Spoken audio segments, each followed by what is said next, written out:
Pregnant wife finds mistress at dinner with her rich husband. What she did shocked them all. The fog rolled thick over San Francisco's hills that evening, wrapping the city in a gray shroud that seemed to mirror Madeline Foster's mood. She sat in her living room, one hand resting on her 7-month pregnant belly, the other clutching her phone as she stared at Adrian's latest text. Working late again tonight. Don't wait up. The same message. The third time this week.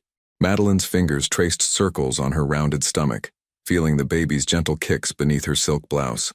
At 34, she had imagined pregnancy differently, filled with shared excitement, late-night conversations about baby names, Adrian's hands on her belly feeling their child move. Instead, she spent most evenings alone in their Pacific Heights penthouse, watching the city lights flicker while her husband claimed to be buried in meetings. The grandfather clock in the hallway chimed 8 o'clock, its deep resonance echoing through the empty rooms. Madeline closed her eyes, trying to push away the gnawing anxiety that had been her constant companion for months. The baby shifted inside her, as if sensing her restlessness. "I can't stay here tonight," she whispered to her unborn child. "Mommy needs air." She rose slowly from the leather sofa, her movements careful and deliberate. The pregnancy had been difficult. Constant nausea in the first trimester, swollen ankles now, and an overwhelming fatigue that seemed to seep into her bones. But tonight, something stirred within her that felt different from exhaustion. It felt like determination. Madeline walked to her bedroom and opened her closet, scanning the row of maternity dresses. Her fingers lingered on a deep emerald green dress, one Adrian had complimented months ago, back when he still noticed what she wore. She pulled it from the hanger, feeling the soft fabric between her fingers. "If I'm going to eat alone," she said to her reflection, "at least I'll do it somewhere beautiful." 20 minutes later, she stood in front of the bathroom mirror, applying mascara with steady hands. Her auburn hair fell in waves past her shoulders, and despite the pregnancy weight, her green eyes still held their spark, though lately it felt dimmed by loneliness. The baby kicked again, stronger this time, making her smile genuinely for the first time in days. "You want to get out too, don't you?" she murmured, smoothing her dress over her belly. "Let's go somewhere we can breathe." Madeline grabbed her purse and car keys, pausing at the front door. For a moment she considered calling Adrian, telling him she was going out, but her thumb hovered over his contact name before she locked the phone and slipped it into her purse. The drive through San Francisco's winding streets felt liberating. She rolled down the windows despite the cool evening air, letting the fog kiss her cheeks as she navigated toward the financial district. She had chosen Le Bernardin, an elegant French restaurant where she and Adrian had celebrated their second wedding anniversary, back when he still made time for celebrations. As she pulled up to the valet stand, Madeline felt a flutter of nervousness that had nothing to do with the baby. She hadn't dined alone at a fancy restaurant since college, but as the valet opened her door and offered his arm to help her out, she lifted her chin with quiet dignity. "Good evening, madam," the young man said with genuine warmth. "Congratulations on your upcoming arrival." "Thank you," Madeline replied, surprised by how much the simple kindness meant to her. The restaurant's entrance glowed with warm amber light, its windows revealing glimpses of crisp white tablecloths and sparkling crystal. As she approached the hostess stand, Madeline's hand instinctively moved to her belly, drawing strength from the life growing within her. "Good evening. I don't have a reservation, but I was hoping—" "Of course, madame," the hostess interrupted with a bright smile. "We always have space for expectant mothers. Right this way." As they walked through the main dining room, Madeline took in the elegant atmosphere, the soft murmur of conversation, the gentle clink of silverware, the subtle jazz music floating from hidden speakers. This was exactly what she needed: civilization, beauty, the reminder that the world extended beyond her lonely penthouse. The hostess led her toward a quiet corner table, but as they passed the restaurant's main seating area, something made Madeline stop dead in her tracks. Her heart seemed to skip several beats at once. There, at an intimate table for two near the window, sat Adrian, her husband of 4 years, the father of her unborn child, the man who had texted her just 2 hours ago about working late. His dark hair was perfectly styled, his expensive suit impeccable, his wedding ring catching the candlelight as he reached across the table to take the hand of a stunning young woman with platinum blonde hair and a laugh that carried across the room. The woman was everything Madeline felt she wasn't anymore: thin, radiant, dressed in a form-fitting black dress that showed off her perfect figure. She leaned forward, whispering something that made Adrian throw his head back in genuine laughter. The same laugh Madeline hadn't heard in months. But what made her stomach drop wasn't just seeing them together. It was recognizing the woman, Sabrina Ellis, 28 years old, the rising star in Adrian's public relations firm. The woman who had been working closely with Adrian on several major campaigns. The woman whose name had started appearing in Adrian's conversations with increasing frequency. Madeline's legs felt weak. The baby kicked hard, as if responding to her sudden spike in adrenaline. The hostess, several steps ahead, turned back with concern. "Madame, are you all right?" But Madeline couldn't respond. She could only watch as Adrian lifted his wine glass in a toast. His eyes locked on Sabrina's with an intimacy that felt like a knife twisting in Madeline's chest. They weren't just having dinner. They weren't just having an affair. They were in love. And the worst part? As Madeline's eyes swept the dining room, she recognized at least 6 other faces. Colleagues from Adrian's firm, mutual friends from their social circle, people who would undoubtedly spread this scene through San Francisco's tight-knit elite community by morning. Everyone would know except the pregnant wife waiting at home. The hostess touched Madeline's elbow gently. "Ma'am, would you like to sit down? You look pale." Madeline blinked, forcing herself to breathe. Her hand moved protectively over her belly as she watched Adrian feed Sabrina a bite of his appetizer, the gesture so tender and intimate that it made Madeline's eyes sting with unshed tears.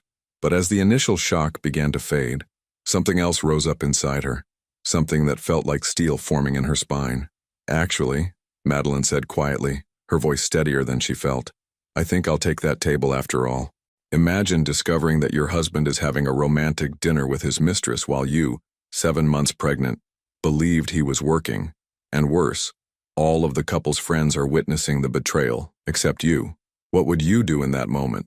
Would you run away crying, make a scene, or something completely unexpected? Madeline followed the hostess to her table with deliberate grace, her emerald dress flowing around her pregnant form as she moved through the dining room. She chose a seat that gave her a perfect view of Adrian and Sabrina's table, while keeping herself partially hidden behind a decorative column adorned with white orchids. The irony wasn't lost on her. She was now the one watching her husband in secret. As she settled into her chair, the baby kicked hard, as if responding to her elevated heart rate.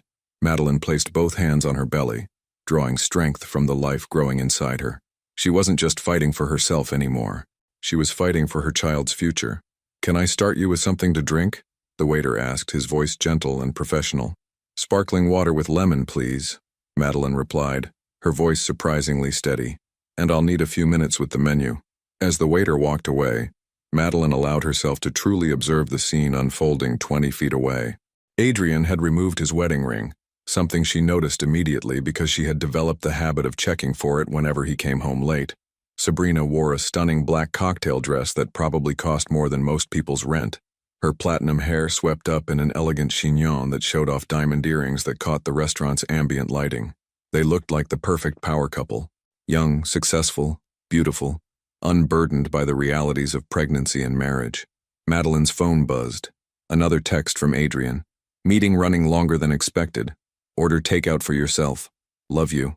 The audacity of it made her breath catch.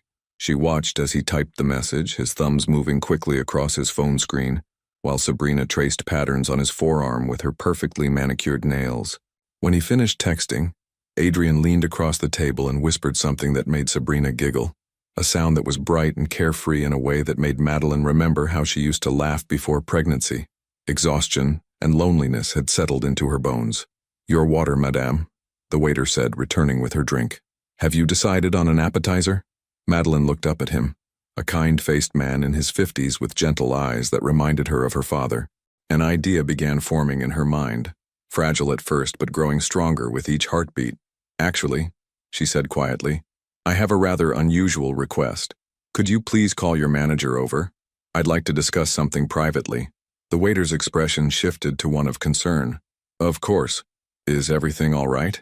Madeline glanced back at Adrian's table, where Sabrina was now feeding him a bite of her appetizer, their fingers intertwining as they shared the intimate gesture. The sight should have broken her heart completely. Instead, it crystallized her resolve. "Everything will be," she said. Within minutes, a distinguished man in his early 40s approached her table. His name tag read, "Philippe, General Manager." Good evening, madame. I understand you wish to speak with me. Madeline gestured to the empty chair across from her. Please sit for just a moment. I promise this won't take long. Philippe glanced around the busy restaurant but took the seat, his posture professional but attentive. My name is Madeline Foster, she began, her voice low but clear. The man at table 12, the one in the navy suit with the blonde woman, is my husband, Adrian Foster. Philippe's eyes widened slightly, but he maintained his composure. He told me he was working late tonight, Madeline continued, her hand moving protectively to her belly. As you can see, I'm 7 months pregnant with his child. This is not the first time I've been lied to about his whereabouts. The manager's expression grew increasingly uncomfortable, but he listened without interruption. I'm not here to cause a scene, Madeline said, her voice growing stronger. But I am here to make a point. In my purse is the corporate American Express card that my husband uses for all his business entertainment. It's still in my name because I handle our household finances. I want to pay for their entire evening. Drinks, dinner, dessert, everything. But I want to do it in a way that will make them understand exactly what they've done. Philippa leaned forward, intrigued, despite the unusual nature of the request. I want you to wait until they've finished their meal and are relaxed, perhaps enjoying their dessert and coffee. Then I want you to personally bring them the check, but inform them that it's already been paid in full by Mrs. Adrian Foster, the pregnant wife sitting across the dining room who was supposed to be home alone tonight. The manager's eyes moved between Madeline and the couple at table 12. Madame, are you certain you want to? I've never been more certain of anything in my life, Madeline interrupted, her green eyes flashing with quiet determination. My husband has been lying to me for months. This woman has been helping him betray not just our marriage but our unborn child. They want to play their little game in public? Then they can face the consequences in public. Philippe studied her face for a long moment. And what happens after we deliver the message? A small smile played at the corners of Madeline's lips, the first genuine smile she'd felt in weeks. Then I leave, with my dignity intact, and their evening thoroughly ruined. She reached into her purse and pulled out the black American Express card, placing it on the table between them.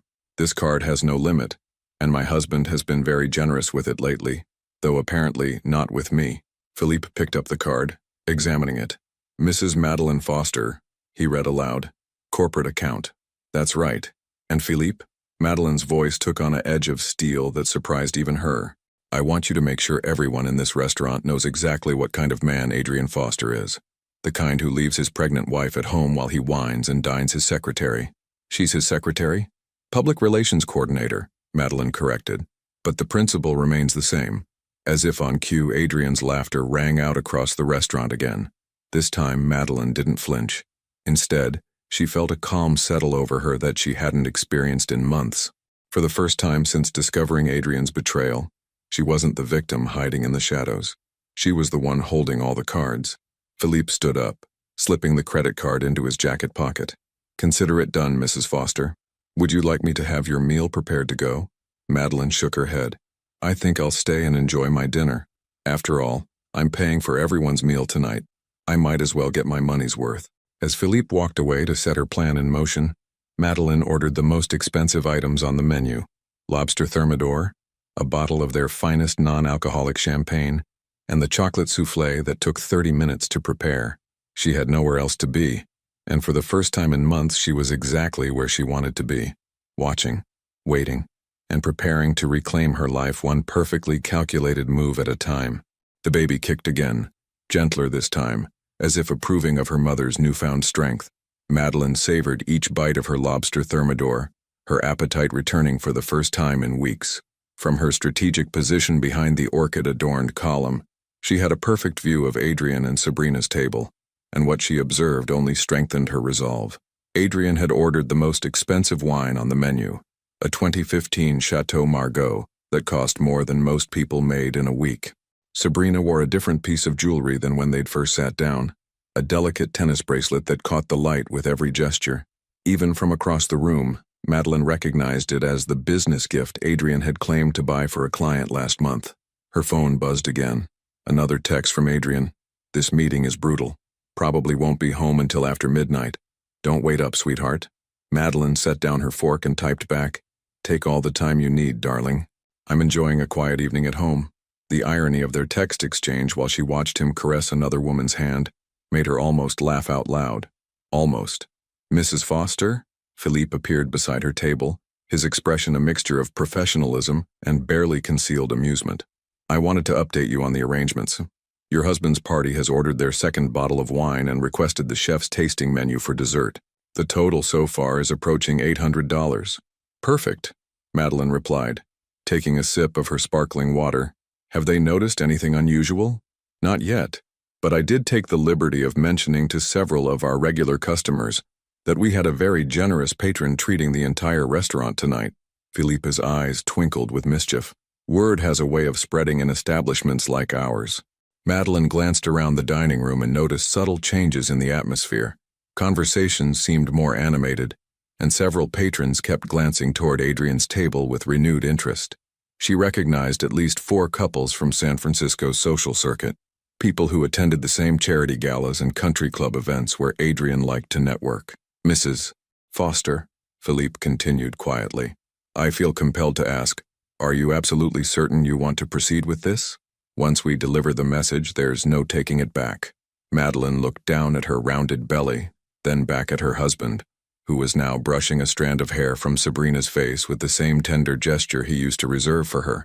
The intimacy of the moment, performed so openly in front of colleagues and friends, felt like a final slap in the face.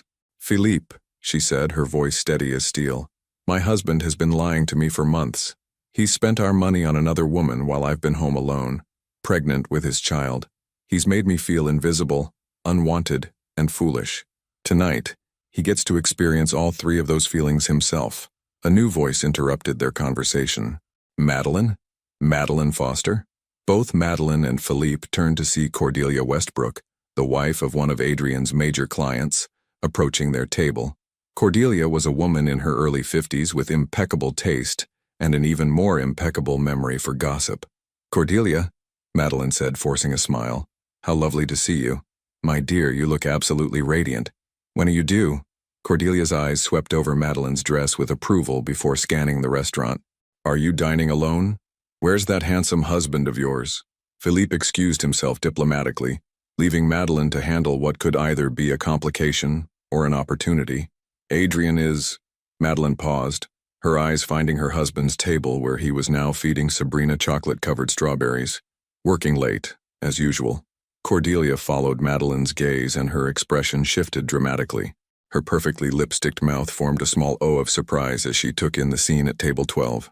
Oh my, Cordelia whispered. Is that Sabrina Ellis from his public relations team? Madeline confirmed quietly. They've been collaborating quite closely on several projects lately. The older woman's eyes sharpened with the predatory interest of someone who had just stumbled upon the scandal of the season.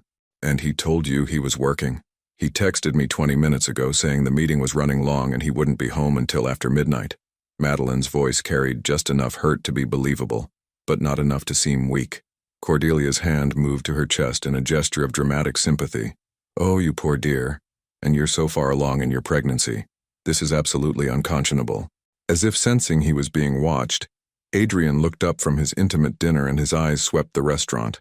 For a moment his gaze passed right over Madeline's partially hidden table without recognition, but Cordelia, ever the socialite, raised her hand in a small wave. Adrian's face went through a series of expressions, confusion, recognition, and then sheer panic. Sabrina, following his gaze, looked directly at Cordelia and offered a bright, clueless smile.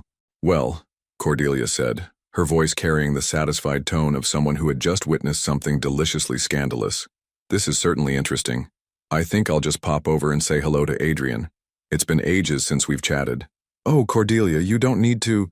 Madeline began, but the older woman was already making her way across the restaurant with the purposeful stride of a woman on a mission. Madeline watched as Cordelia approached Adrian's table, her timing impeccable as always. She arrived just as Adrian was attempting to remove his hand from Sabrina's, but the damage was already done. Cordelia had seen everything. Adrian Foster, Cordelia's voice carried across the quiet restaurant. How wonderful to see you. And this must be your colleague? Even from across the room, Madeline could see Adrian's face flush red. Sabrina, clearly unaware of who Cordelia was or why Adrian suddenly looked like he might be sick, continued smiling brightly. Mrs. Westbrook, Adrian stammered, standing awkwardly. What a surprise. Indeed, Cordelia replied, her tone dripping with false sweetness. I was just chatting with your lovely pregnant wife across the room. She mentioned you were working late tonight. Such dedication to your career. The color drained from Adrian's face completely. His eyes swept the restaurant frantically until they found Madeline's table. Their eyes met across the crowded room, and in that moment, Adrian knew that his carefully constructed lie had just crumbled. Sabrina, finally sensing that something was wrong, turned to follow Adrian's gaze. When she spotted Madeline, obviously pregnant, obviously his wife, obviously watching them, her confident smile wavered. Your wife is here? Sabrina whispered.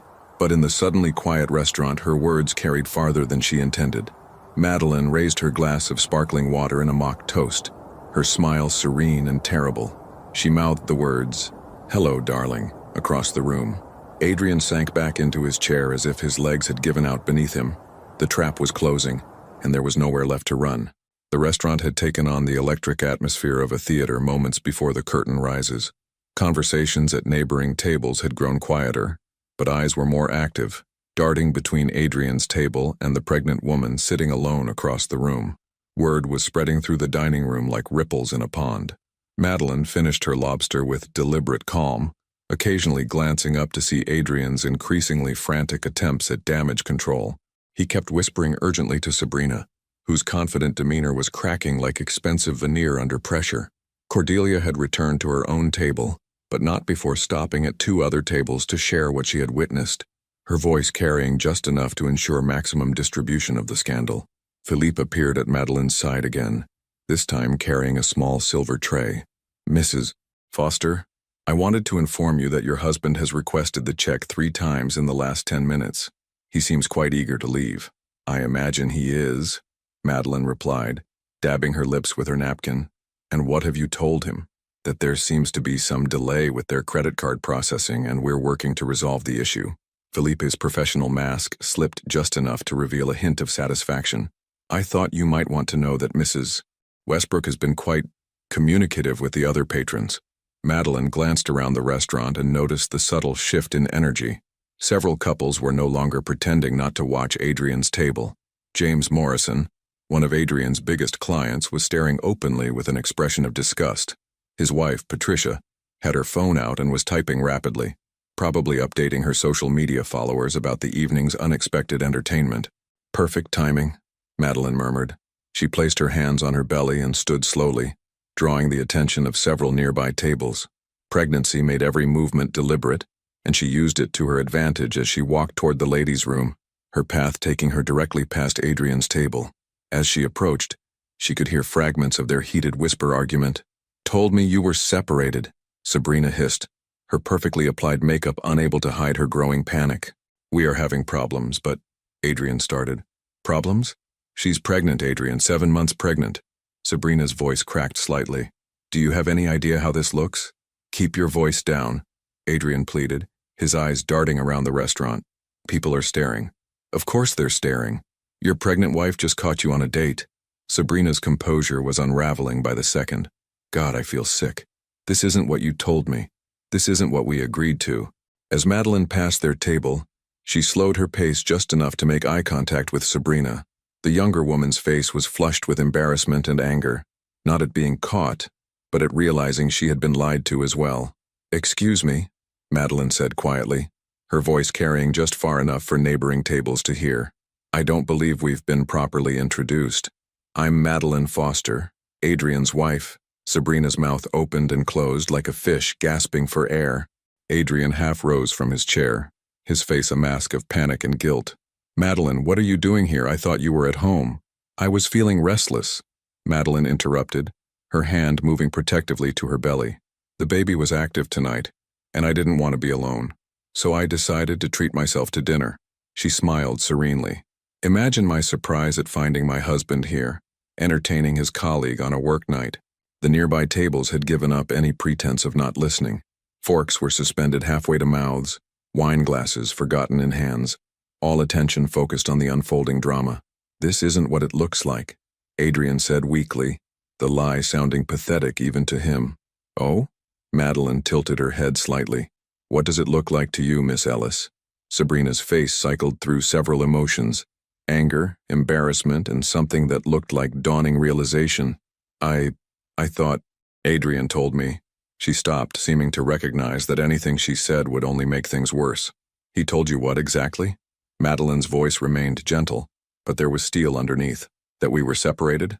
That our marriage was over? That this baby I'm carrying isn't really tying us together? The silence at their table was deafening. Around them, the restaurant had gone so quiet that the soft jazz music seemed almost intrusive. Adrian's phone buzzed on the table. Another business contact, probably wondering about the scene they were witnessing. He ignored it, his hands shaking slightly as he reached for his wine glass. "Madeline, please," he whispered. "Can we discuss this at home?" "At home?" Madeline's eyebrows rose. "But darling, you won't be home until after midnight. You texted me just 30 minutes ago. Something about a brutal meeting that was running long." She pulled out her phone and read his message aloud, her voice carrying clearly across the now silent restaurant. "This meeting is brutal. Probably won't be home until after midnight. Don't wait up, sweetheart." The word sweetheart landed like a physical blow. Several women at nearby tables exchanged glances of outrage and sympathy. Sabrina suddenly pushed back from the table, her chair scraping loudly against the hardwood floor. "I can't do this," she said, her voice thick with humiliation. "I won't be part of this public spectacle." She grabbed her purse and started to stand, but Madeline's next words stopped her cold. "Miss Ellis," Madeline said, her voice still maddeningly calm, "before you go, I think you should know that the lovely tennis bracelet you're wearing, the one Adrian gave you as a business gift, I picked it out. He charged it to our joint account and told me it was for a client presentation." Sabrina's hand flew to her wrist, covering the bracelet as if it had suddenly burned her skin. The humiliation in her eyes was complete. Not only had she been caught in an affair with a married man, but she was wearing jewelry that his pregnant wife had unknowingly purchased. "I think I'm going to be sick," Sabrina whispered. "The ladies' room is just down the hall," Madeline offered helpfully. "Take all the time you need." As Sabrina fled toward the restroom, Madeline turned back to Adrian, who looked like he was considering following her. "Sit down, Adrian," Madeline said quietly. "We're not finished yet." The command in her voice was unmistakable. Adrian sank back into his chair, trapped by his own lies and the dozens of eyes watching his every move. Madeline smiled and continued her path toward the ladies' room, leaving her husband alone at a table that had become the center of San Francisco's newest scandal. The first domino had fallen.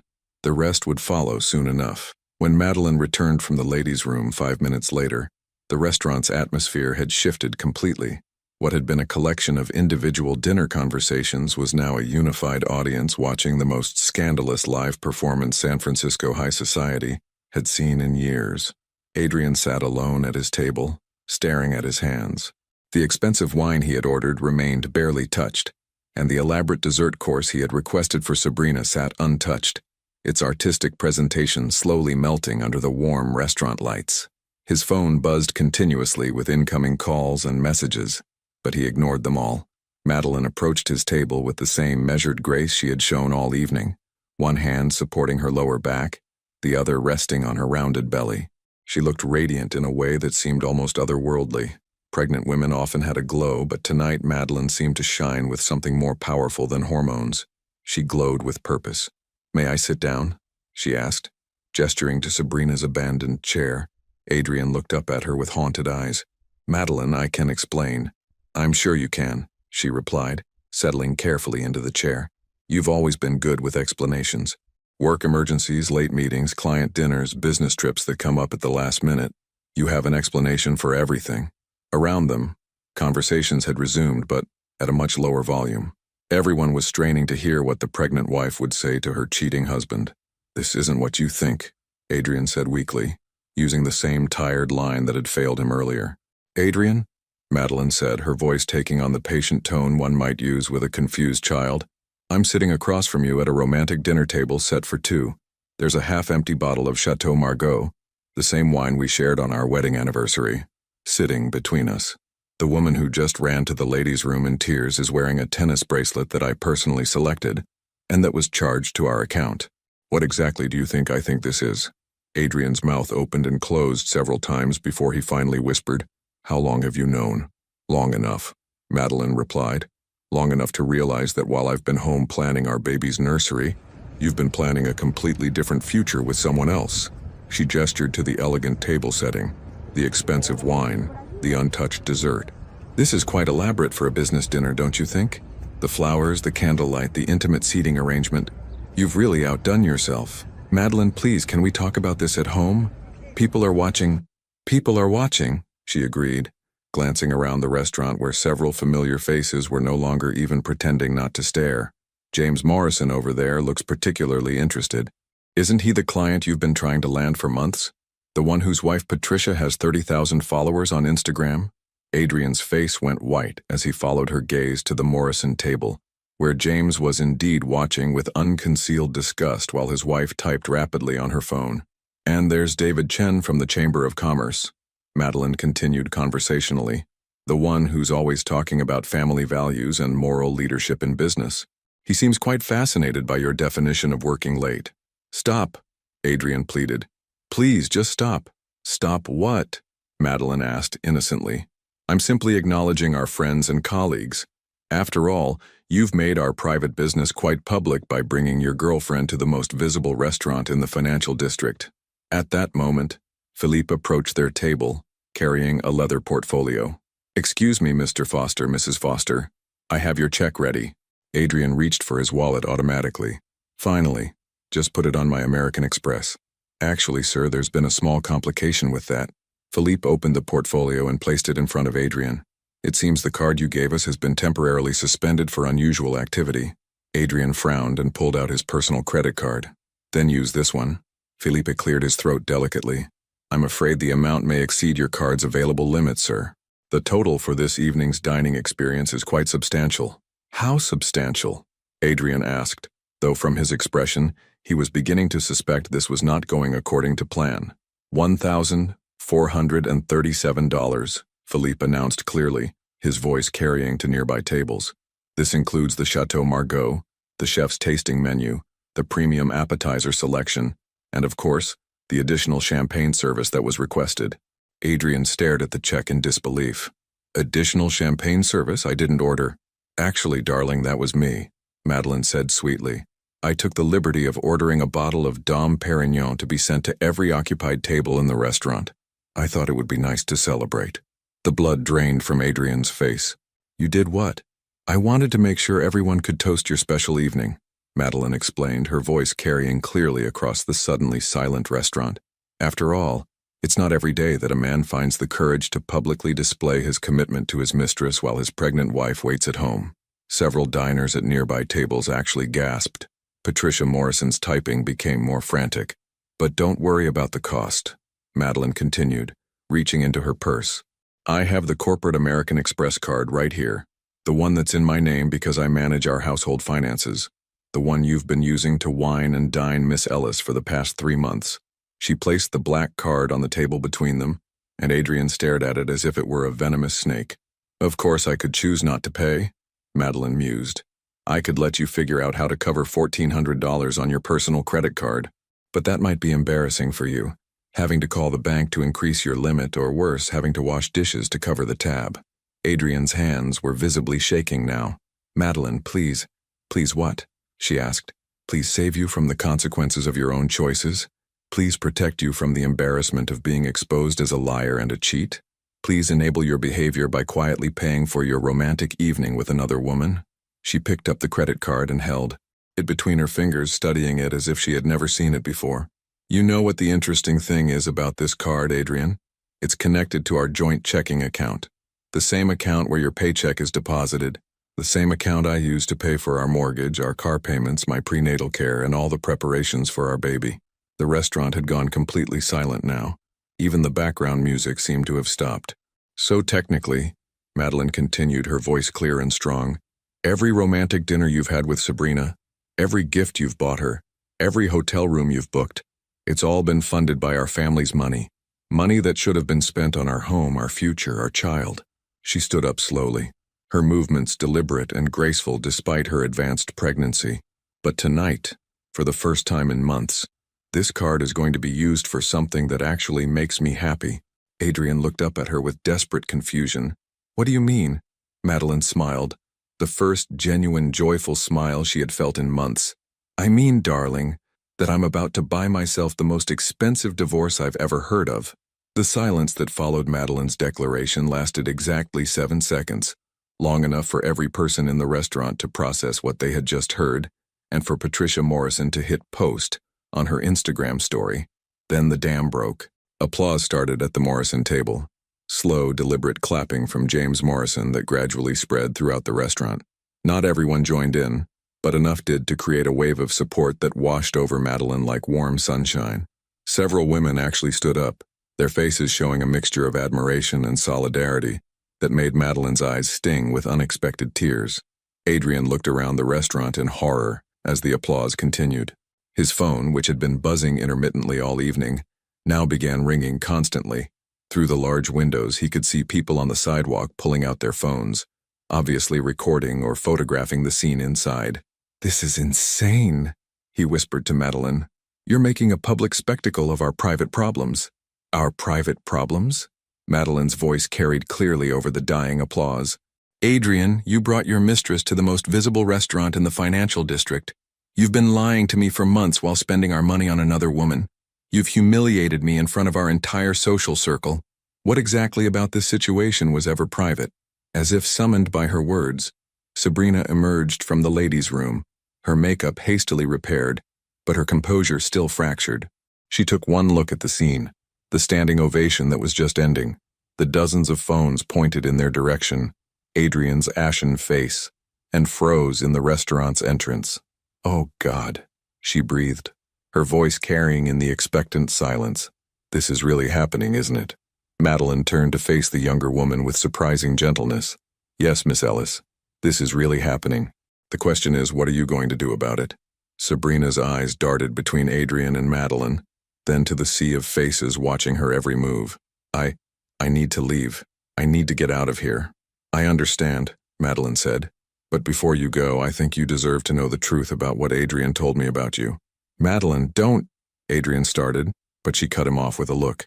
"He told me you were overly aggressive in pursuing him," Madeline continued, her voice carrying clearly across the restaurant. "He said you were throwing yourself at him and that he was trying to handle the situation professionally without hurting your career." Sabrina's face cycled through shock, hurt, and finally, blazing anger. "He said what?" "He painted you as the aggressor, Miss Ellis, the desperate younger woman who couldn't take no for an answer. He told me he was considering having you transferred to another department to avoid any uncomfortable situations." The restaurant was so quiet that the sound of Sabrina's sharp intake of breath was audible from across the room. That's not what happened," Sabrina said, her voice growing stronger with anger. "He pursued me. He told me his marriage was over. He said you were just staying together for the baby, but that he was already emotionally divorced." Adrian's face flushed red. "Sabrina, please, not here." "Not here?" Sabrina's voice rose to a pitch that made several diners wince. "You mean not in front of your pregnant wife? Not in front of your business associates? Not in front of everyone you've been lying to?" She turned to address Madeline directly, her voice shaking with humiliation and rage. "Mrs. Foster, I swear to you I had no idea. He told me you were separated. He said the pregnancy was complicated, and that you had agreed to co-parent but that your romantic relationship was over." Madeline nodded calmly. "I believe you, Miss Ellis. Adrian has always been very convincing when he wants something." "I feel sick," Sabrina continued, her words tumbling out faster now. "I feel absolutely sick. Do you know he gave me that bracelet on our 3-month anniversary? He said it represented a new beginning for us. He said," her voice cracked, "he said he loved me." The collective intake of breath from the restaurant's patrons was audible. Even in San Francisco, where scandals were practically currency, this level of public confession was unprecedented. Adrian stood up abruptly, his chair scraping against the floor. "I'm not going to sit here and let you two destroy my reputation." "Your reputation?" Madeline's voice cut through his protest like a knife. "Adrian, you destroyed your own reputation the moment you decided to cheat on your pregnant wife in the most public restaurant in the city." She gestured around the dining room, where phones were openly recording and several people were typing furiously on their devices. "By tomorrow morning, this story will be all over social media. Patricia Morrison alone has 30,000 followers, and she's been live tweeting this entire evening. David Chen is probably already composing his resignation letter from any boards you serve on together. And James Morrison? She smiled coldly. Well, I imagine his company's moral standards clause is about to become very relevant to your business relationship. As if on cue, Adrian's phone rang. The caller ID was visible from across the table. Morrison Development Corp. Adrian stared at the phone as it continued to ring, the sound unnaturally loud in the hushed restaurant. Aren't you going to answer it? Madeline asked innocently. It might be important.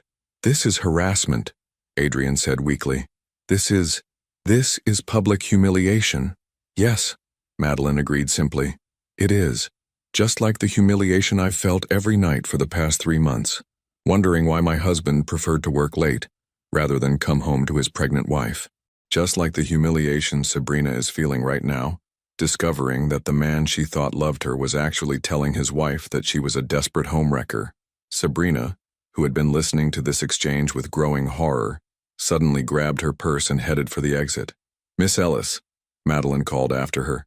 Sabrina stopped and turned back, tears streaming down her face. For what it's worth, Madeline said gently, I don't blame you. You were lied to as much as I was. Maybe more. Sabrina nodded once, unable to speak, and fled toward the restaurant's entrance. As she reached the door, she turned back one last time. I quit, she said, her voice carrying clearly across the silent restaurant. Adrian, I quit everything. The job, whatever this was between us, all of it. I'm done. The restaurant door closed behind her with a soft chime, leaving Adrian alone to face the consequences of his choices. His phone rang again, then again. The reckoning had only just begun. Adrian's phone had become a relentless torture device. Every few seconds another call came in, another text message arrived, another notification from social media pinged insistently. The names flashing across his screen read like a who's who of San Francisco's business elite.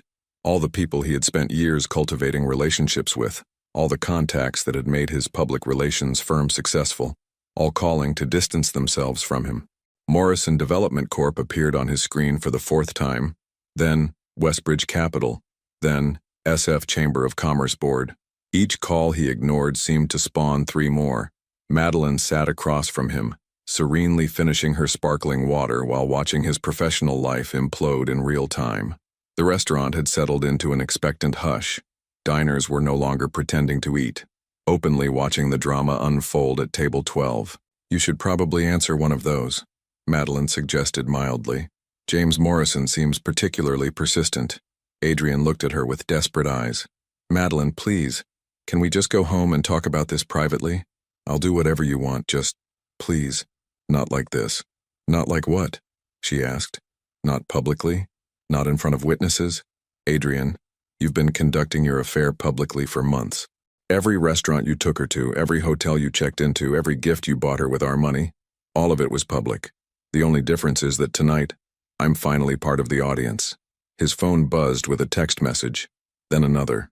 Madeline could see the panic in his eyes as he glanced at the previews. What are they saying? She asked conversationally.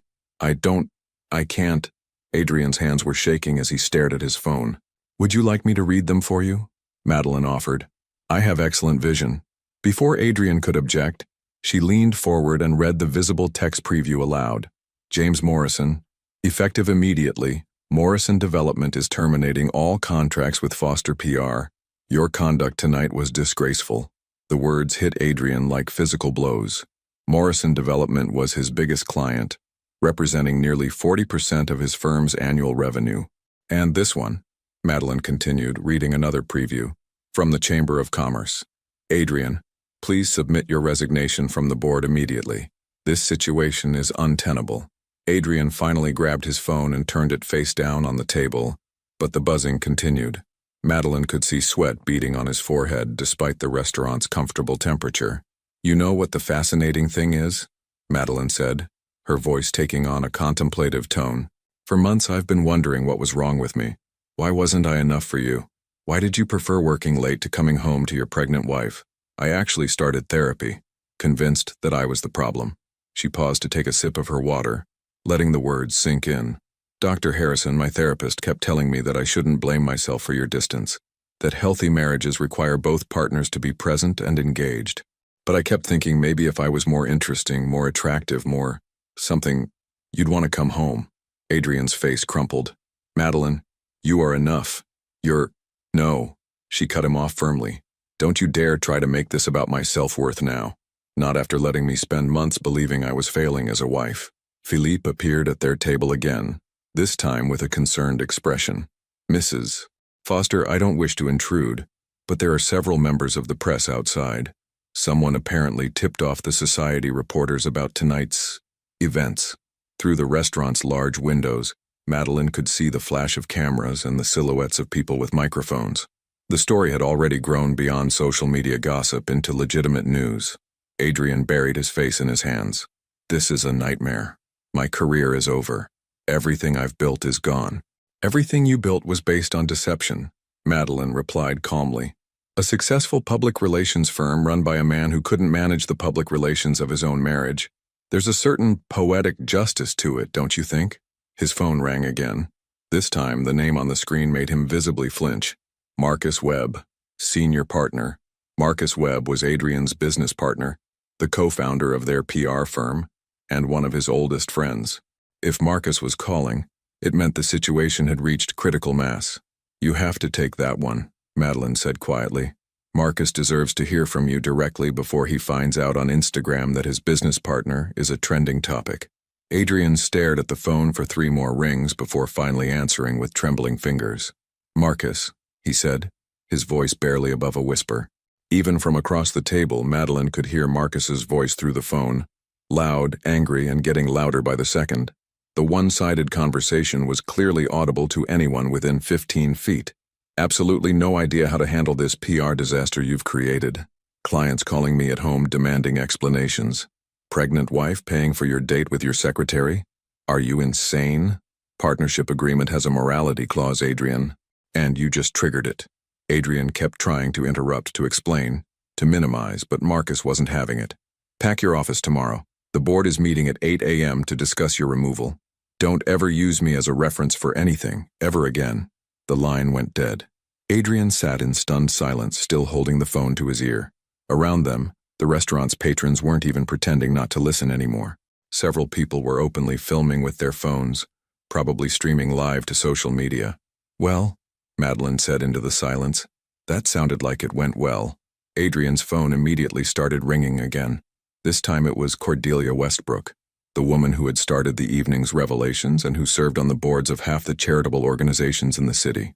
I wouldn't answer that one if I were you, Madeline advised. Cordelia has never met a piece of gossip she couldn't amplify. But Adrian was beyond rational decision-making. He answered the phone with desperate hope, as if Cordelia might somehow offer him a lifeline. Mrs. Westbrook, thank God. Maybe you can help me explain. Cordelia's voice came through the speaker so clearly that it might as well have been an announcement to the entire restaurant. Adrian Foster, in my 63 years on this earth, I have never witnessed such a disgusting display of moral bankruptcy. That poor pregnant girl paying for your romantic dinner with your mistress. You should be ashamed of yourself. Mrs. Westbrook, please, if you'd just let me. I'm calling to inform you that the Metropolitan Women's Foundation is removing your firm from our approved vendor list immediately. Furthermore, I'll be personally ensuring that every charity board in this city knows exactly what kind of man you are. Another dial tone. Adrian set his phone down and looked across the table at Madeline with hollow eyes. Are you satisfied now?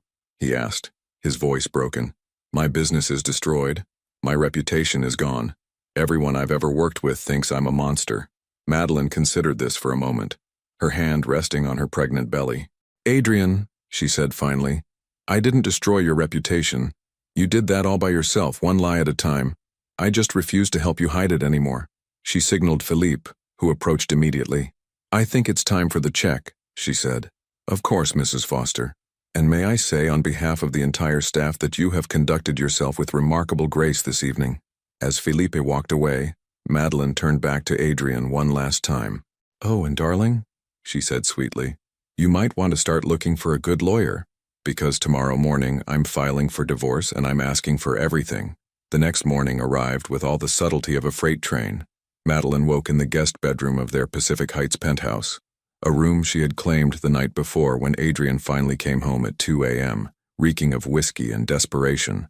She had locked the door and ignored his pleading whispers through the wood.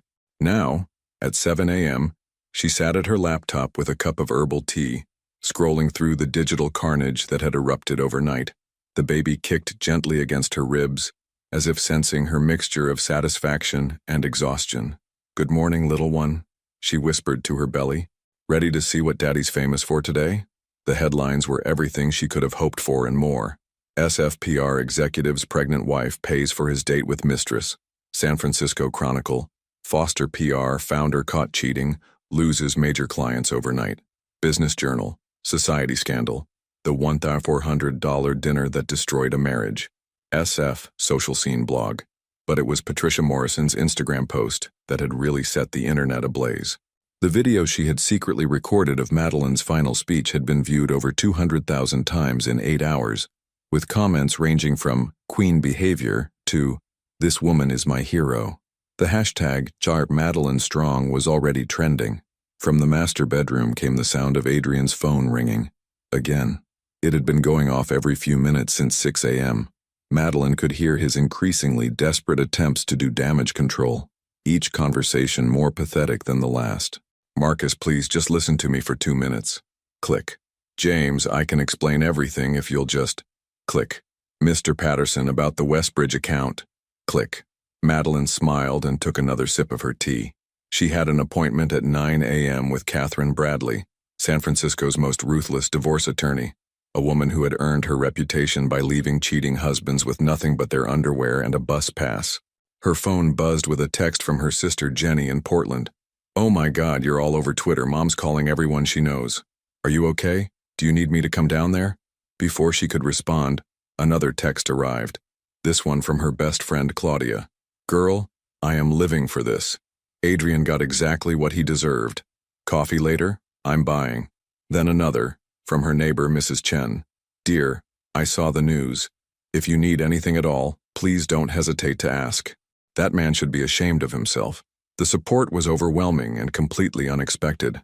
For months, Madeline had felt isolated, convinced that everyone could see what a failure she was as a wife. Now she realized that people had been watching Adrian's behavior all along. They had just been too polite to say anything. A knock at the guest bedroom door interrupted her scrolling. "Madeline?" Adrian's voice was hoarse, probably from a night of drinking and making futile phone calls. "Please, can we talk?" She glanced at herself in the mirror, still in her silk pajamas, her auburn hair tousled from sleep, but her eyes bright and determined. The pregnancy glow that everyone talked about seemed especially pronounced this morning. "We can talk through the door," she said calmly. "I'm comfortable here. Madeline, please. I know you're angry, and you have every right to be, but..."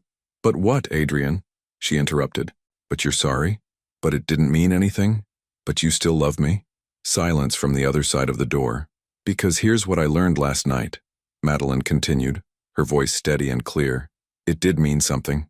It meant that you were willing to lie to me every single day for months. It meant that you were perfectly happy to let me believe I was losing my mind, questioning my own worth, while you spent our money on another woman. I never meant for it to go this far," Adrian said, his voice muffled against the door. "It started as just, I don't know, an escape. You were always tired from the pregnancy, and we barely talked anymore, and Sabrina was just... She was fun. She was easy to be around." Madeline's hand tightened on her tea mug. "So this is my fault? Because I was tired from growing your child?" "No, that's not what I meant. That's exactly what you meant, Adrian. You're saying that because pregnancy made me less fun, you decided to find someone who was more entertaining, someone who wasn't dealing with morning sickness and swollen feet, and the constant worry about whether our baby would be healthy." Her voice was rising now, and she could hear him shift uncomfortably outside the door. "Do you have any idea what the last few months have been like for me?" she continued. "Lying awake wondering where you were, going to prenatal appointments alone because you were always too busy, picking out baby furniture by myself while you were buying jewelry for your girlfriend." "Madeline, I'm not finished." The steel in her voice made him fall silent immediately. "Do you know what I did yesterday morning before I decided to go out for dinner? I spent 2 hours researching postpartum depression because I was convinced that my feelings of loneliness and inadequacy were somehow abnormal. I thought maybe there was something wrong with me that was pushing you away." Through the door, she heard what sounded like Adrian leaning against the wall and sliding down to sit on the floor. "I'm sorry," he whispered. "I'm so fucking sorry, Madeline. I never wanted to hurt you like this. But you did hurt me like this." she replied simply. Every single day for months you chose to hurt me. And the worst part? You made me complicit in my own humiliation by using our money to fund your affair. Her phone buzzed with another text, this one from an unknown number. Mrs. Foster, this is Rebecca Torres from Channel 7 News. We'd love to get your perspective on last night's events. Would you be available for an interview? Another text followed immediately. Madeline, this is David Kim from the Chronicle. Your story is resonating with women across the city. Can we set up a time to talk? She stared at the messages, realizing that what had started as a moment of personal reckoning was becoming something much larger. Women were seeing her story as their story, the tale of every wife who had been lied to, every woman who had been made to feel insufficient, every partner who had discovered that their sacrifices were being repaid with betrayal. Adrian, she said through the door, her voice now calm and resolved. I need you to listen very carefully to what I'm about to say. I'm listening. At 9 o'clock this morning, I have an appointment with Catherine Bradley. By noon, divorce papers will be filed. I'm asking for full custody of our child, the house, 50% of your remaining business assets, assuming there are any left after yesterday, and spousal support. Madeline, please, we can work this out. We can go to counseling, we can... Furthermore, she continued, as if he hadn't spoken, I'm keeping my maiden name for the baby. Foster will not be on the birth certificate. Our child will not carry the name of a man who thinks lying and cheating are acceptable behavior. The silence from the hallway was deafening. And Adrian, if you contest any of this, if you try to drag this out or make it difficult for me, I will make last night look like a quiet family dinner. I will tell every reporter, every blogger, every social media influencer in this city exactly what kind of father you're going to be. The kind who abandons his pregnant wife for a younger woman. Her phone was buzzing constantly now with interview requests, supportive messages, and what appeared to be job offers. The pregnant woman who had publicly outsmarted her cheating husband was apparently in high demand. You have until I get back from my lawyer's office to pack your things and leave, she said finally. After that, you can communicate with me through my attorney. She heard movement in the hallway. Adrian getting to his feet, probably. Madeline, he said, his voice thick with tears. I love you. I know I fucked up, but I do love you. She looked down at her rounded belly, feeling their baby move beneath her hands, and found that she no longer felt angry. Instead, she felt something much more powerful, complete and utter indifference to his pain. No, Adrian, she said quietly. You love the idea of me. The version of me that was convenient for you, that didn't ask questions, that paid for your lifestyle while you lived a double life. But you never loved the real me, the woman who deserved honesty, respect, and faithfulness. She stood up and walked to her laptop, pulling up Catherine Bradley's contact information. Now, if you'll excuse me, I have a new life to plan, and this time, I'm doing it without you. Catherine Bradley's law office occupied the 32nd floor of one of San Francisco's most prestigious buildings, with floor-to-ceiling windows that offered a commanding view of the bay. At 55, Catherine had built her reputation by turning divorce proceedings into strategic warfare, and she never lost. Mrs. Foster, Catherine said, settling behind her massive mahogany desk with a predatory smile. I've been following your story since 5 this morning. My phone hasn't stopped ringing with reporters asking for comment. Madeline adjusted her position in the leather chair, her 7-month belly making comfort impossible. She had chosen her outfit carefully, a navy blue maternity dress that managed to look both professional and vulnerable, emphasizing her pregnancy while maintaining her dignity. I'm not interested in becoming a media circus, Madeline said. I just want to protect my child and move forward with my life. Of course, Catherine replied, opening a thick file. But you should know that your husband's behavior has created what we call the perfect storm for divorce proceedings. Adultery, financial deception, public humiliation of a pregnant spouse. Frankly, I could probably get you everything he owns and half of what he owes. As Catherine outlined the legal strategy, Madeline's phone buzzed constantly with notifications. The story had grown beyond San Francisco. National news outlets were picking it up, women's rights blogs were analyzing it, and the Madeline Strong hashtag was trending across multiple platforms. There's something else, Catherine said, her tone shifting slightly. Your husband has retained Maxwell and Associates. They called this morning requesting an emergency meeting. Madeline frowned. Maxwell and Associates was known for representing wealthy men in high-stakes divorces, specializing in aggressive tactics designed to intimidate wives into accepting unfavorable settlements. What kind of emergency meeting? They claim Adrian has information that could change the narrative of your situation. They want to meet this afternoon with all parties present. Before Madeline could respond, Catherine's secretary buzzed in. Ms. Bradley, there are reporters downstairs in the lobby asking to speak with Mrs. Foster. Catherine and Madeline exchanged glances. This is moving faster than I expected, Catherine said. Are you prepared for this level of attention? Madeline looked down at her belly, feeling the baby's reassuring movement. I've been prepared for this my whole life. I just didn't know it. 2 hours later, they sat in a sterile conference room across from Adrian and his lawyer, Richard Maxwell, a thin, sharp-faced man in his 60s who looked like he'd been born wearing a three-piece suit. Adrian appeared haggard, his usually immaculate appearance disheveled, his eyes red-rimmed from lack of sleep. Mrs. Foster, Maxwell began without preamble. My client is prepared to make a generous offer to resolve this matter quickly and quietly. I'm listening, Catherine replied coolly. Maxwell slid a document across the table. Full custody to Mrs. Foster, the house, and a lump sum settlement of $200,000. In exchange, Mrs. Foster signs a comprehensive non-disclosure agreement and refrains from any further public statements about the marriage or its dissolution. Madeline glanced at the document, then at Adrian, who was staring at his hands. He wants to buy my silence.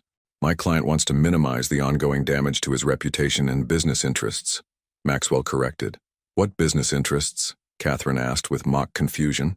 According to my research, Mr. Foster lost his major clients yesterday and was removed from his own company this morning. Adrian's head snapped up. It's temporary. Once this media circus dies down, I can rebuild, but not if she keeps. He gestured helplessly at Madeline. Keeps what? Madeline asked, her voice dangerously quiet. Keeps telling the truth? Keeps destroying everything I've worked for. Adrian exploded, his composure finally cracking completely. Do you have any idea what you've done? 20 years of building my career gone. My reputation, my business, my friends, all of it destroyed because you couldn't handle our problems privately. The room went silent. Maxwell looked like he wanted to disappear into his chair. Our problems? Madeline repeated, her voice growing stronger. Adrian, your problems are that you're a liar and a cheat. My problem was believing your lies for too long. She stood up slowly, her hands resting on her belly. But you're right about one thing. I have destroyed something. I've destroyed the illusion that you're a good man, a faithful husband, or a trustworthy business partner, and I'm not sorry about any of it. Adrian stood up too, his face flushed with anger and desperation. Fine. You want to play hardball? Let's play hardball. Maxwell put a restraining hand on his client's arm, but Adrian shook him off. You think you're so perfect? Adrian snarled.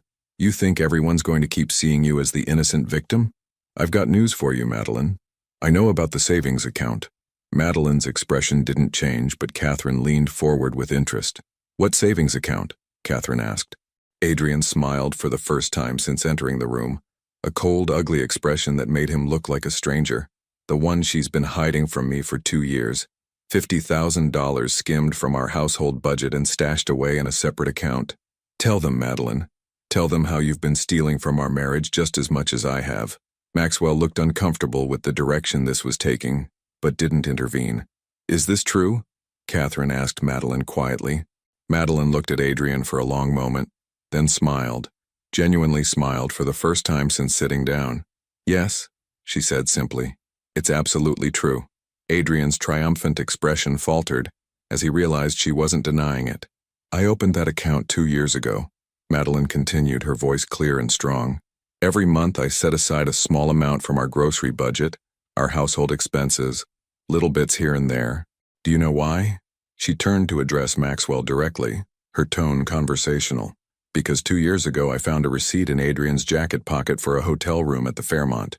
When I asked him about it, he said it was for a client meeting, but the receipt showed 2 guests and room service for 2, including champagne and chocolate-covered strawberries. Adrian's face went white. That was the first time I suspected he might be cheating, Madeline continued. So I started setting aside money just in case I ever needed to leave him. I called it my freedom fund. She turned back to Adrian, her expression serene. So yes, I've been hiding money from you, the same way women have been hiding money from unfaithful husbands for generations, as survival insurance. The only difference is that I was smart enough to start saving 2 years ago, instead of waiting until I caught you red-handed. Catherine was trying not to smile. Even Maxwell looked grudgingly impressed. Furthermore, Madeline continued, every penny in that account came from money I saved through careful household management. Money that you never missed because you were too busy spending our funds on hotel rooms and jewelry for your girlfriends. Adrian slumped back into his chair, his last weapon turned against him. The $50,000 will be disclosed in our financial statements, Catherine said to Maxwell. And given that Mrs. Foster was the one who saved it through her own efforts, I think it's reasonable that she should keep it as part of her settlement. Madeline looked at Adrian one last time, seeing him clearly for what he was.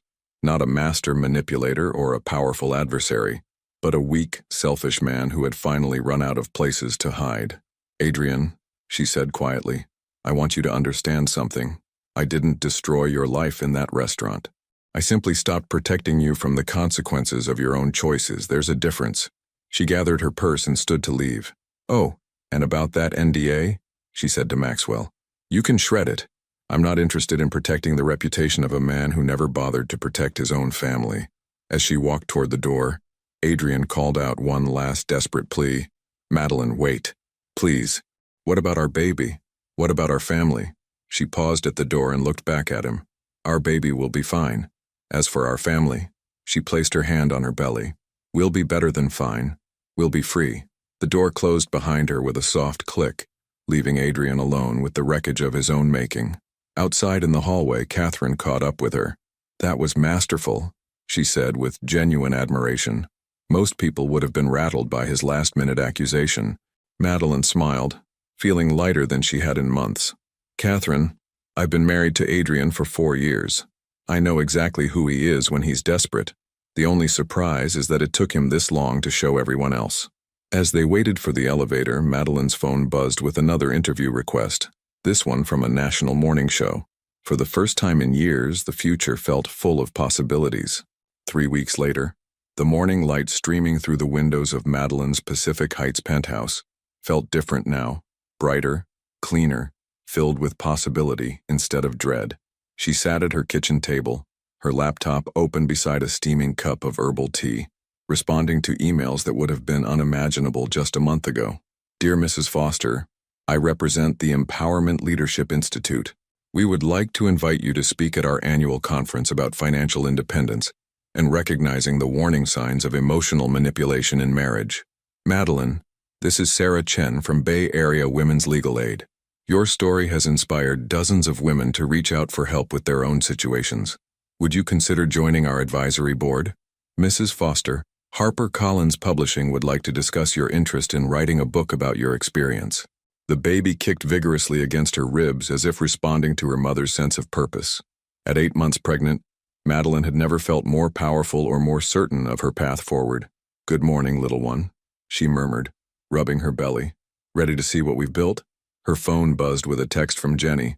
Saw the Chronicle article this morning. Mom's framing it for her office wall. How does it feel to be San Francisco's Woman of the Year? Madeline smiled, glancing at the newspaper folded beside her laptop. The headline read, From Victim to Victor, How Madeline Foster Turned Public Humiliation into Personal Triumph. The article detailed not just the restaurant confrontation, but the remarkable transformation that had followed. The speaking engagements, the job offers, the flood of support from women across the country who saw their own stories reflected in hers. But it also covered the consequences for Adrian and Sabrina, which had been swift and thorough. Adrian's PR firm had officially dissolved after losing all remaining clients. His former partner, Marcus, had publicly distanced himself from Adrian's moral failings, and the business world's reaction had been unanimous. Adrian Foster was persona non grata. He was currently working as a junior account executive at a small marketing firm in Oakland, making less in a year than he used to spend on client entertainment in a month. Sabrina had fared slightly better, but only slightly. She had resigned from her position the night of the restaurant incident, but word of the affair had followed her. After 3 weeks of failed job interviews, she had finally accepted a position with a small nonprofit in Sacramento, a significant step down from her previous role and a move that effectively ended her career in San Francisco's competitive PR scene. More importantly for Madeline, the divorce had been finalized with unprecedented speed. Catherine Bradley's reputation for thoroughness had served them well. Madeline received full custody of the baby, the house, spousal support, And in a stroke of poetic justice, Adrian's remaining stake in what had been their shared investment portfolio. A knock at the door interrupted her morning routine.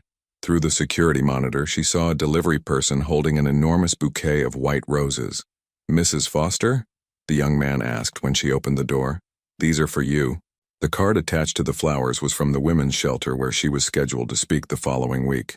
"Thank you for showing us that strength doesn't always look like what we expect. Your courage gives us hope. The Sisters of Second Chances." As Madeline arranged the flowers in a vase, her phone rang. The caller ID showed a number she didn't recognize, but something made her answer. "Hello? Mrs. Foster?" The voice was female, young, and hesitant. This is Sabrina Ellis." Madeline paused, the vase half filled with water in her hands. "Miss Ellis, this is unexpected. I know I have no right to call you, but I needed to say something, and I couldn't do it through lawyers or intermediaries." Madeline set down the vase and sat carefully at her kitchen counter. "I'm listening. I wanted to apologize," Sabrina continued, her voice thick with emotion. "Not for the reasons you might think, and not because I got caught. I wanted to apologize because I helped him lie to you, and I helped him waste time that you can never get back." The sincerity in her voice was unmistakable, and Madeline found herself genuinely listening, rather than simply waiting for the call to end. "I've had 3 weeks to think about everything," Sabrina continued, "about what I did, about the choices I made, about the person I became when I was with him, and I realized something. He didn't just lie to you about me. He lied to me about you, too." "What do you mean?" "He told me you were cold, that you'd grown distant during the pregnancy, that you barely talked to each other anymore. He painted a picture of a marriage that was already over, of a wife who had checked out emotionally. He made me believe I was helping him through a difficult time." Madeline said nothing, letting Sabrina continue. "But watching you that night in the restaurant, seeing how you handled yourself, how much grace you had even when you were being destroyed, I realized that you weren't the woman he described at all. And I realized that if he could lie about you so completely, what else had he lied about?" "That must have been a difficult realization," Madeline said quietly. "It was, but it was also liberating. Because I spent 3 weeks hating myself for being stupid enough to get involved with a married man, and then I realized I wasn't stupid. I was lied to. We both were." Madeline walked to her living room window, looking out at the city where her story had unfolded so publicly. "Miss Ellis," she said finally, "I appreciate your call, but I need you to understand something. Your realization doesn't change what happened. It doesn't undo the months of lies or the damage that was done." "I know," Sabrina said quickly. "I'm not calling for forgiveness or to make myself feel better. I'm calling because you deserved better from both of us, and I wanted you to know that I understand that now. What are you going to do with that understanding?" "I moved to Sacramento. I took a job with a women's crisis center. Not because I thought it would look good or because I was trying to rehabilitate my image, but because I realized I want to spend my time helping people instead of helping men like Adrian manipulate and deceive." For the first time during the call, Madeline smiled. "That sounds like meaningful work." "It is. And Mrs. Foster, your baby is going to be so lucky to have you as a mother. That child is going to grow up knowing what strength looks like." After they hung up, Madeline sat in her sun-filled living room processing the unexpected conversation. She didn't forgive Sabrina. Forgiveness would be a choice for another day, if it ever came at all, but she recognized something valuable in the younger woman's words: accountability. Her laptop chimed with a new email. This one was from a literary agent in New York. "Mrs. Foster, I've been following your story, and I believe it could inspire millions of women. Have you considered writing a book about your experience? I'd love to discuss representation." Madeline looked around her home, truly her home now, and felt the baby kick again, stronger this time. "What do you think, little one?" she asked, placing both hands on her belly. "Should Mommy write a book about how we learned to save ourselves?" The baby's response was a series of vigorous kicks that made Madeline laugh out loud. She opened a new document on her laptop and began typing. Chapter 1. The night everything changed. The fog rolled thick over San Francisco's hills that evening, and I had no idea that by midnight my entire life would be transformed. I certainly didn't know that ordering dinner at an elegant restaurant would turn me into an accidental feminist icon, or that my cheating husband's public humiliation would become my personal liberation. As she wrote, the baby settled into a peaceful rhythm inside her, as if already knowing they were embarking on something important together. For the first time in years, Madeline Foster was exactly where she wanted to be, free, empowered, and writing her own story. 6 months later, the first cry of Isabella Rose Foster filled the private delivery room at UCSF Medical Center, and Madeline thought she had never heard a more beautiful sound in her entire life. As the nurses placed her daughter on her chest, she marveled at the tiny perfect fingers, the rosebud mouth, the thick dark hair that looked exactly like her own. "She's perfect," whispered Dr. Martinez, the obstetrician who had become a friend over the past months. 8 pounds, 2 ounces of pure determination, just like her mother. Madeline laughed through her tears, holding Isabella close and breathing in that intoxicating newborn smell. After hours of labor, she felt exhausted but more powerful than she ever had in her life. She had brought this beautiful child into the world completely on her own terms. "Has anyone called the father?" asked one of the nurses, checking Madeline's chart. "There is no father on the birth certificate," Madeline replied firmly. "It's just us, isn't it, Isabella? Just the Foster girls." As if responding to her mother's voice, Isabella opened her eyes for the first time, clear, bright green eyes that seemed to look directly at Madeline with startling awareness. "Hello, my brave girl," Madeline whispered. "Welcome to our world." The next few hours passed in a blur of visitors, flowers, and congratulations. Jenny had flown down from Portland and was already taking enough photos to fill 3 albums. Claudia arrived with balloons and the most impractical newborn outfit imaginable, a tiny designer dress that cost more than some people's rent. Catherine Bradley sent a massive arrangement of pink roses with a card that read, "To the next generation of strong women." But the most meaningful visitor was unexpected. Mrs. Chen from down the hall, the elderly neighbor who had quietly supported Madeline through the divorce proceedings. "She's beautiful, dear," Mrs. Chen said, gently stroking Isabella's tiny hand. "You know, I've lived in this building for 30 years, and I've seen a lot of couples come and go, but I've never seen anyone handle adversity with as much grace as you did." "I didn't feel very graceful," Madeline admitted. "Most of the time I felt like I was barely holding it together." "That's exactly what made it so impressive," Mrs. Chen replied. "Grace isn't about not feeling broken, dear. It's about how you rebuild yourself when you do." As evening approached and the visitors departed, Madeline found herself alone with Isabella for the first time. The hospital room was quiet except for the soft beeping of monitors and Isabella's tiny breathing sounds. "So, little one," Madeline said softly, "let me tell you the story of how you came to be born into freedom." She told Isabella about that night in the restaurant, already becoming legend in San Francisco social circles, about the champagne she'd bought for strangers, about the moment she'd decided to stop protecting a man who had never protected her. "People keep asking me if I planned it all," Madeline continued, adjusting Isabella's tiny hospital cap. "If I went to that restaurant knowing I'd find your biological father there with his mistress. But the truth is, Isabella, I just got tired of being alone. I got tired of feeling invisible in my own marriage. I got tired of making myself small so that someone else could feel big." Isabella made a small cooing sound, as if she understood. "The funny thing is, everyone calls what I did revenge. But it wasn't revenge, sweetheart. Revenge would have been about hurting him. What I did was about saving us." Madeline's phone buzzed with a text from her publisher. "The advance copies of Saving Myself arrived today. They're beautiful. You should be proud." The book, part memoir, part guide for women in similar situations, was being released next month. Pre-orders had already exceeded expectations, and Madeline had speaking engagements booked through the following year. The scared, lonely pregnant woman who had walked into Le Bernardin 6 months ago had become a voice for women everywhere who were tired of accepting less than they deserved. "Your daddy tried to contact me last week," Madeline told Isabella quietly. "His lawyer called Catherine saying he wanted visitation rights. But you know what, baby girl? Some people have to earn the right to be in your life, and he never even tried." Through the hospital room window, San Francisco sparkled in the evening light. Somewhere out there, Adrian was probably telling anyone who would listen that he was the victim of a vindictive ex-wife. Somewhere else, Sabrina was probably helping a woman escape an abusive situation, having found her own path to redemption through service. But here, in this quiet room, none of that mattered. What mattered was the tiny life in Madeline's arms and the future they would build together. "I want you to remember something, Isabella," Madeline whispered as her daughter's eyes began to flutter closed. "You were conceived during the worst period of my life, but you were born into the best. You're not the product of a broken marriage. You're the beginning of everything good that came after." Isabella's tiny fingers curled around Madeline's thumb with surprising strength. And someday, when you're old enough to understand, I'll tell you the most important lesson I learned from all of this.